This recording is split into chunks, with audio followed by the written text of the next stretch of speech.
Hello and welcome to this chess tips video. And today's chess tip is to choose a chess hero. So what do I mean by that? Well, it has been said that you are who you associate with, and if you're around successful people, you will be more successful. And that is the same in chess. If you play players that are at a lower level and you beat them easily, you won't learn as much. But if you play harder players, your game will slowly improve. And another way to improve is to choose a chess hero. And we cannot all be friends with Magnus Carlsen, but we can learn from the games of people like Magnus Carlsen and other great chess legends. But if you are a beginner, the modern games may be more confusing, even for intermediate and advanced players. The modern chess players are just much more sophisticated, especially now that they are using computers. They will find these computer moves and play them, and sometimes they're really hard to understand what is going on with some of these computer evaluations and combinations. Some of them are quite difficult. And so a good place to begin is to go back and look at games of older chess masters from 100 years ago or more. And so this game here is one that features Paul Morphy playing with the white pieces and using rook odds. So he starts without a rook because he's playing a player with no name here, an anonymous player that is probably not a chess professional, and so their name was not given, and they were given rook odds because Morphy should win against them easily. And if we see this game review, Morphy played 89% accuracy and they only played 50% accuracy. But I do have to say the game was pretty crazy, which you'll see, and that probably contributed to this lower accuracy.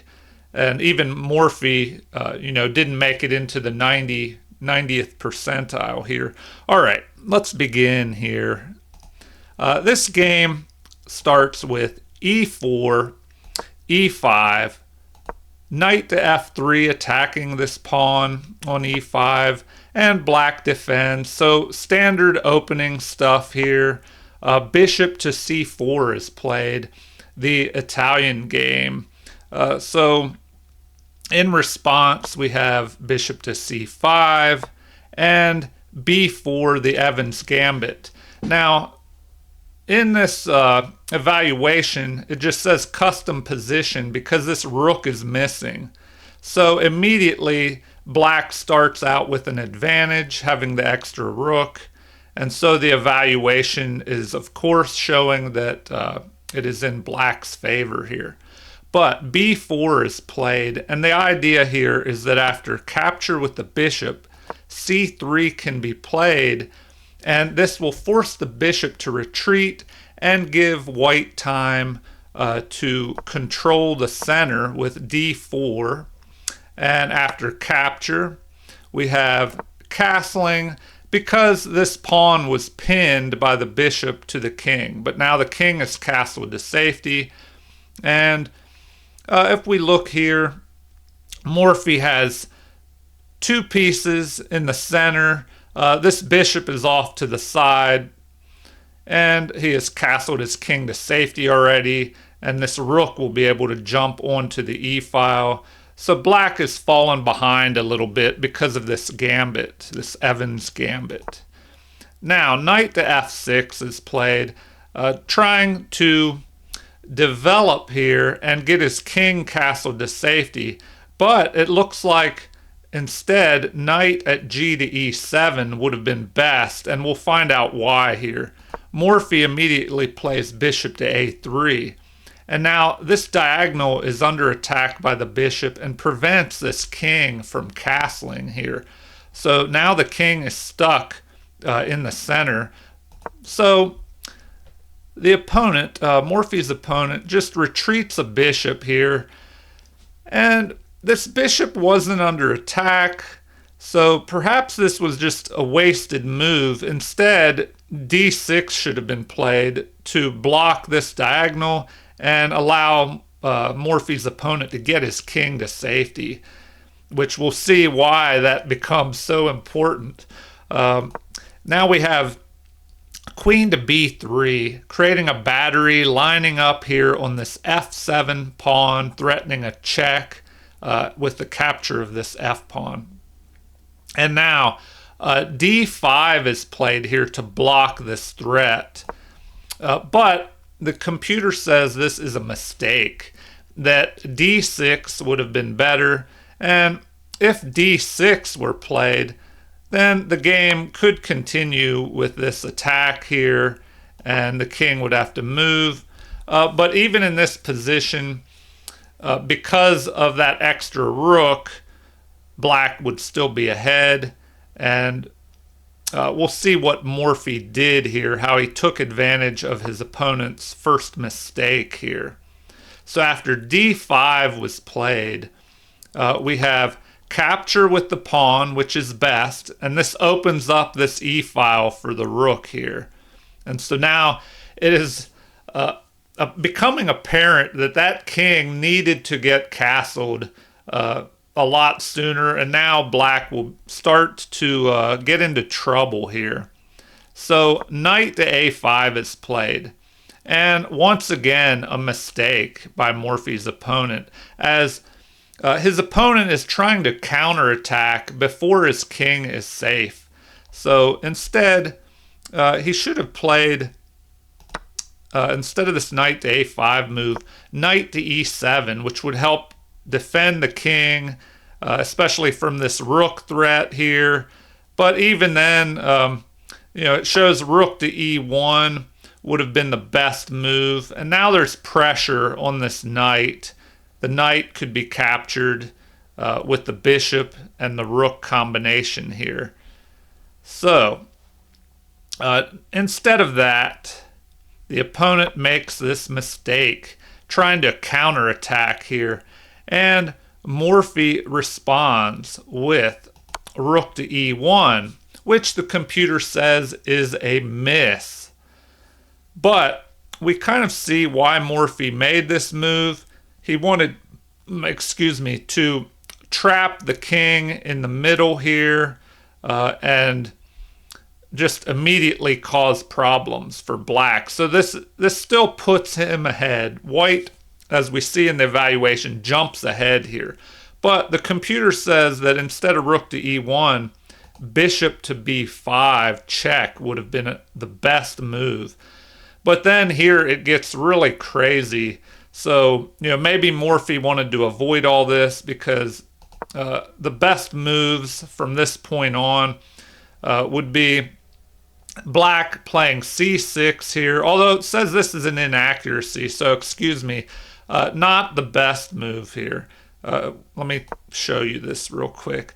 So in this position, it says that queen to d7, just giving up the queen, would be the best move. And the bishop could just capture that queen with check, and white would just go ahead here.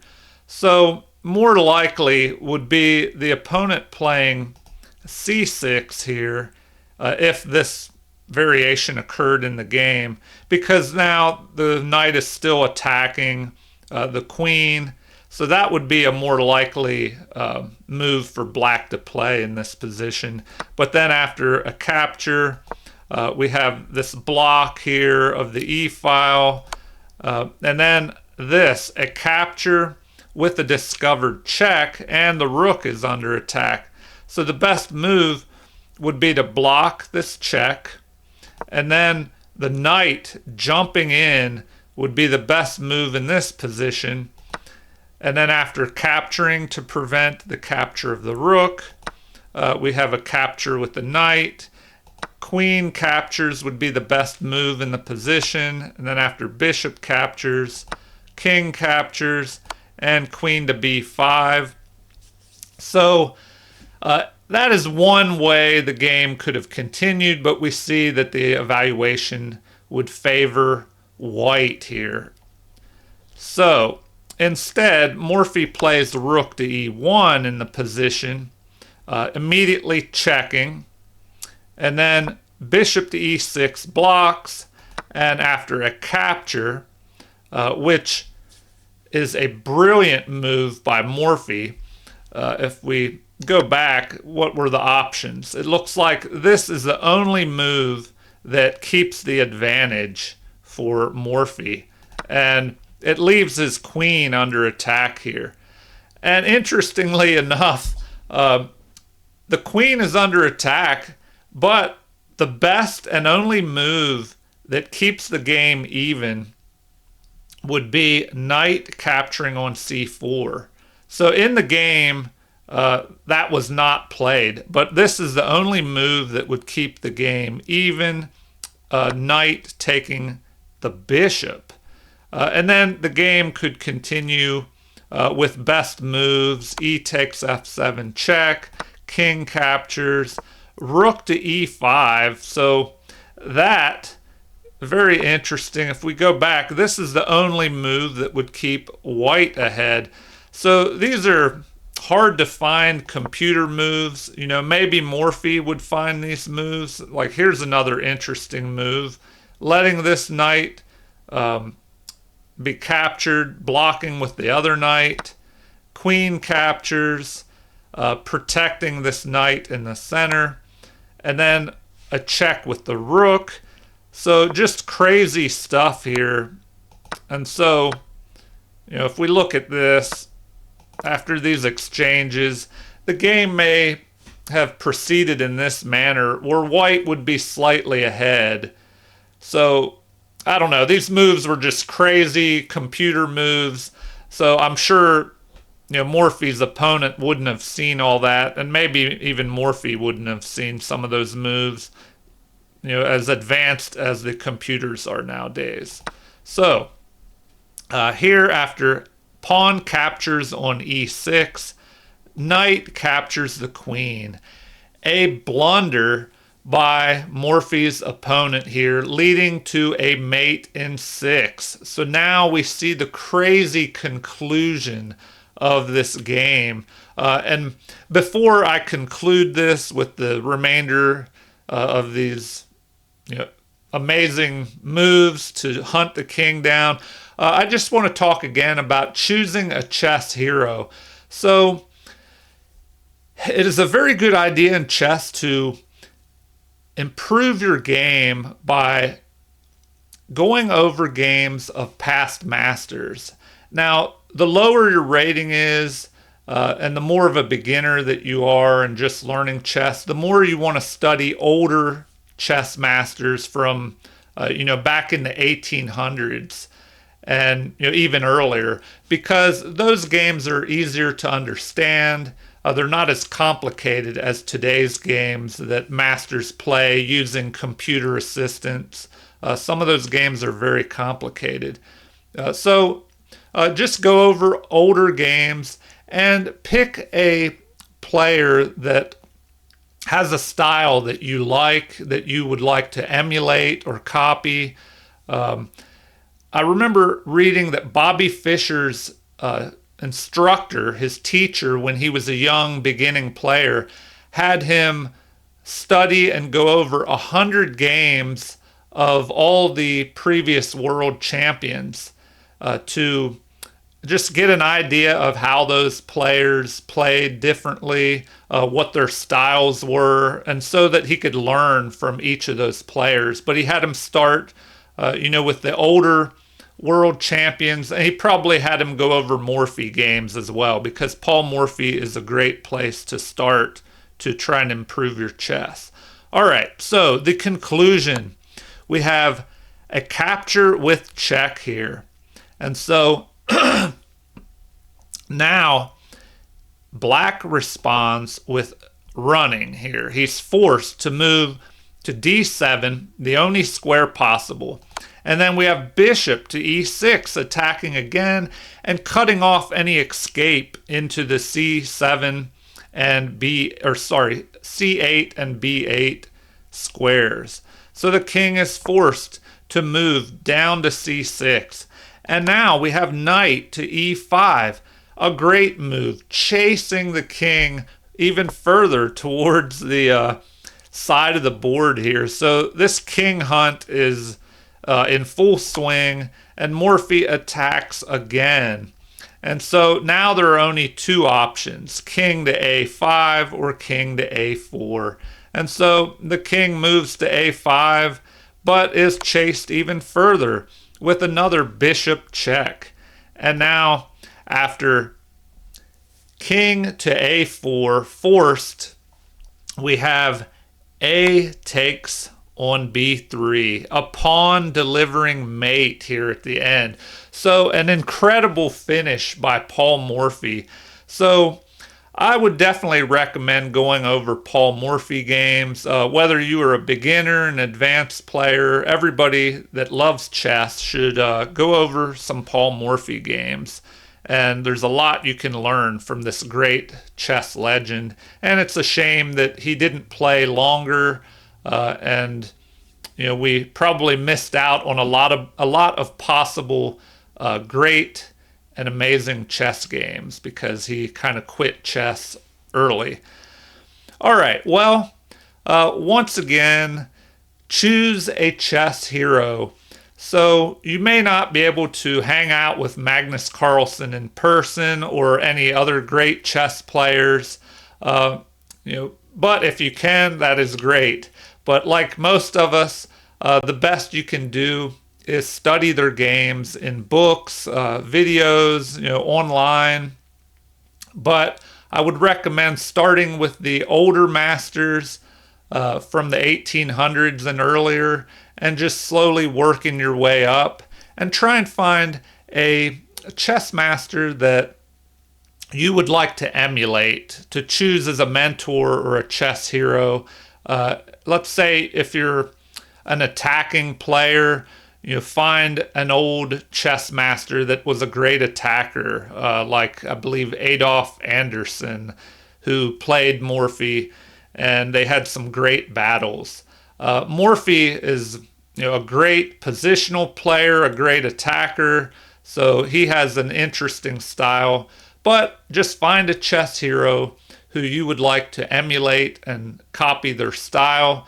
And over time, as you evolve your chess game, you may change and start studying another chess hero.